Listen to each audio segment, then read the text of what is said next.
had a really, really exciting adventure date with Justy.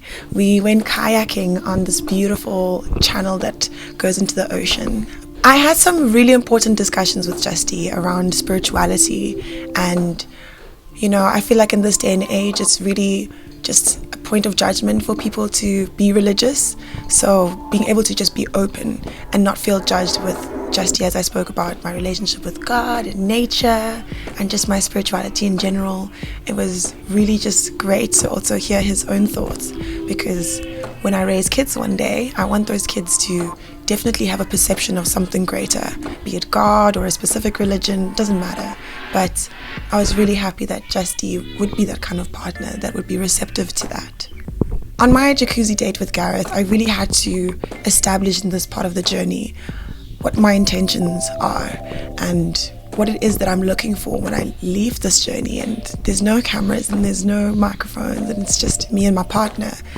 Gareth and I, in our day-to-day lives, we have been single, of course, but we've had lots of little situationships along the way that we haven't committed to or wholeheartedly given ourselves to. And I worry that in this journey that Gareth and I might fall into that kind of situationship. I had to tell Gareth that I'm serious. If I leave this situation with someone and I'm in a serious relationship with them, that's like my last serious relationship. There's no more doing the most and little entanglements. I'm committed and wanting to be devoted to somebody in a serious capacity and plan a home and family. It was really refreshing to just have Gaz say that he's with me 100% on that and is ready to not settle, but to settle down. With Swazi, I turned into a little spider and we were ziplining across the Titicama forest canopy. I had some important conversations with Swazi around just his commitment to this journey and his commitment to me. Throughout this journey, Swazi has been very open in talking about his life and his just general views on the world, and I think his mind is so beautiful in its complexities. However, Swazi does struggle in telling me how he feels specifically about me. What is it about me that he likes or feels like he's falling in love with? And I've really had to squeeze that out of him throughout this journey. And it has caused me some anxiety and made me feel a little insecure in our relationship.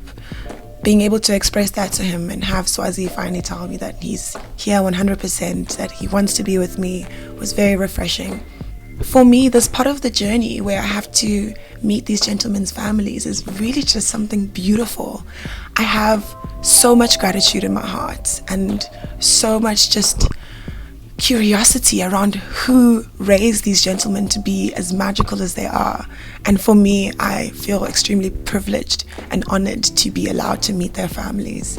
It's really interesting to me how the questions that each individual man's family asked me really just also helped me in thinking about my relationship with each man and really planted kind of questions for myself to ask myself. Swazi's family was really, really cute, and his sister Imka asked me what it was specifically about Swazi that I liked.